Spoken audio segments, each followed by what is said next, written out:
রিঙ্কি কিচেনে সবাইকে অনেক অনেক স্বাগতম। আমার আজকের রেসিপি হলো লস্যি রেসিপি। এত টেস্টি হয় যে কি বলবো বন্ধুরা। তো চলুন দেখে নেওয়া যাক কিভাবে আমি তৈরি করছি লস্যিটা। তো এখানে আমি 1 কেজি টক দই নিয়েছি। প্রথমে আমি টক দইটাকে কেটে নেব।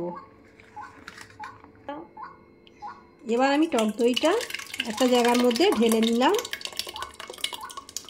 দইটা আমি পুরোটাই ঢেলে নিয়েছি। এবার আমি দইয়ের মধ্যে দিয়ে দেব আন্দাজ মতো চিনি। আপনারা আপনাদের আন্দাজ মতো দিয়ে নেবেন, কম বেশি করে নেবেন। তো আমি এখানে চিনি দিয়ে দিলাম।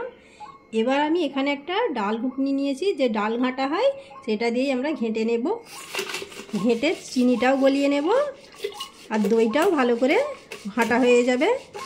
তো ভালো করে ঘেঁটে নিতে হবে এরকম করে হাত দিয়ে। আপনারা চাইলে মিক্সিতেও করে নিতে পারেন, খুব কম সময় লাগবে। আর এই রেসিপিটা আপনারা এই রমজান মাস যেহেতু চলছে, রমজান মাসেও তৈরি করে নিতে পারেন। আবার গরমও খুব পড়েছে, গরমের সময়ও তৈরি করে নিতে পারেন। তো এইভাবেই আমি হাত দিয়ে ভালো করে ঘেঁটে নেব। নাড়তে নাড়তে দেখুন একদম ক্রিমি ভাব চলে এসেছে, কতটা ঘন হয়ে গেছে দেখুন। এই পর্যায়ে আপনারা চাইলে বরফও দিয়ে দিতে পারেন। আপনারা যদি বানিয়ে সঙ্গে সঙ্গে খান তাহলে বরফটা দিয়ে নেবেন।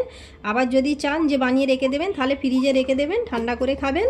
তো আমি এখন এখানে বরফ দিচ্ছি না, আমি বানিয়ে ফ্রিজে রেখে দেবো, তারপরেই পরিবেশন করব।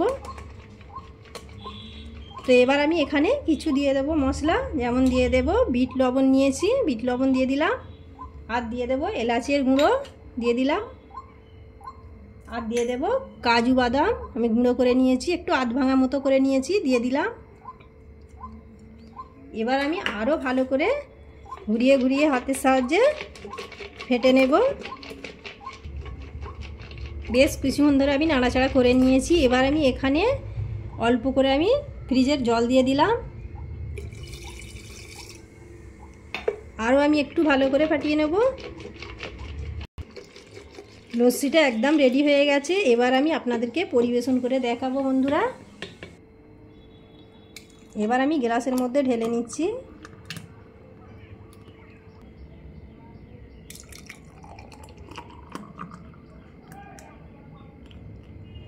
কতটা সুন্দর হয়েছে আপনারা দেখেই বুঝতে পারছেন লস্যির রেসিপিটা। তো এবার আমি ওপর থেকে একটু কাজু বাদাম গুঁড়ো দিয়ে দিলাম।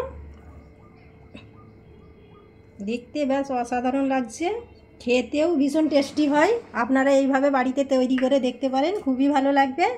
আশা করছি আজকের রেসিপিটা ভালো লেগেছে। ভালো লাগলে অবশ্যই লাইক শেয়ার সাবস্ক্রাইব করে দেবেন। আজকের মতো এই পর্যন্ত, আবার দেখা হবে পরবর্তী ভিডিও নিয়ে।